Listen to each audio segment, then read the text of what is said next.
Kakek, mengapa kita harus tinggal di kemah-kemah dan selalu berpindah-pindah? Tidak punya tempat tinggal ya, Kek?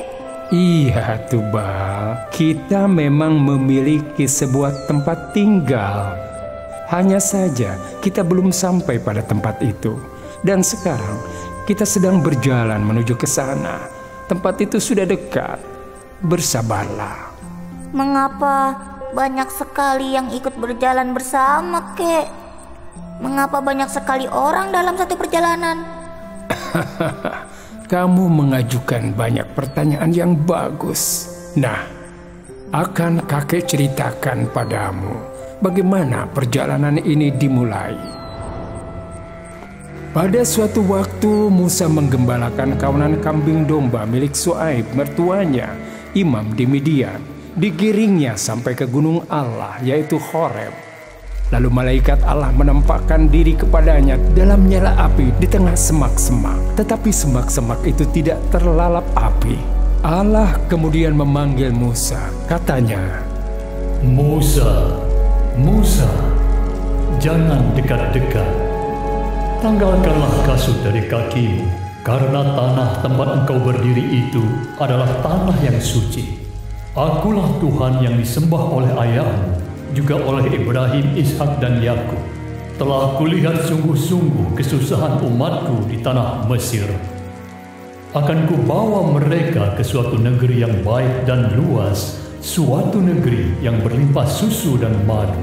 Aku mengutus engkau kepada Fir'aun untuk membawa umatku Bani Israel keluar dari Mesir. Siapakah hambamu ini, sehingga hamba harus pergi menghadap Fir'aun dan membawa Bani Israel keluar dari Mesir? Sesungguhnya aku akan menyertai engkau. Apabila aku pergi kepada Bani Israel dan berkata, Allah dari bapamu telah mengutus aku, dan mereka bertanya padaku siapakah namanya, apa yang harus kukatakan pada mereka? Aku ada telah mengutus aku kepadamu. Allah, Tuhan yang disembah oleh nenek moyangmu Ibrahim, Ishak, dan Yakub telah mengutus aku kepadamu. Tetapi aku tahu bahwa Raja Mesir tidak akan membiarkan kamu pergi kalau tidak dipaksa dengan tangan yang kuat. Oleh karena itu, aku akan mengulurkan tanganku serta mengazab Mesir dengan segala perbuatan ajaib yang akan kuadakan di tengah-tengah mereka. Sesudah itu, barulah ia akan mengizinkan kamu pergi. Tetapi apabila mereka tidak mempercayaiku, namun berkata, Allah tidak menampakkan diri padamu, campakkanlah tongkatmu ke tanah. Ulurkanlah tanganmu dan tangkaplah ekornya. ketika Musa menangkapnya, ular itu berubah kembali menjadi sebuah tongkat. Lakukanlah hal itu supaya mereka percaya bahwa Allah, Tuhan yang disembah nenek moyang mereka, menampakkan diri kepadamu. Jika mereka tidak percaya kepadamu dan tidak mengindahkan tanda ajaib yang pertama, masukkanlah tanganmu ke dalam bajumu. Musa memasukkan tangannya ke dalam bajunya. Setelah dikeluarkan, tampak tangannya kena kusta, putih seperti salju. Ia pun memasukkan kembali tangannya ke dalam bajunya. Setelah dikeluarkan lagi, tampak tangannya pulih kembali. Akan tetapi, jika mereka tidak juga percaya setelah melihat kedua tanda itu, ambillah air sungai Nil, lalu curahkanlah ke tanah yang kering. Air yang kau ambil dari sungai Nil itu akan menjadi darah di tanah yang kering itu.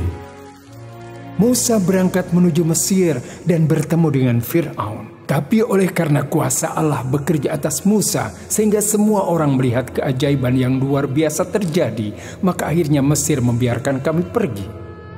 Musa memimpin kita menyeberangi Laut Merah dan melalui Gunung Sinai, di mana kita mulai mengadakan hubungan perjanjian dengan Allah. Kita sekarang ada dalam perjalanan menuju tempat yang dijanjikan itu. Mengapa kakek tahu semua tentang Musa? Karena sebenarnya akulah Harun, saudara Musa itu. Aku bersama-sama dengannya di sepanjang perjalanan menuju tanah perjanjian. Akulah saksi mata yang melihat bagaimana Allah memakai Musa dengan cara yang ajaib.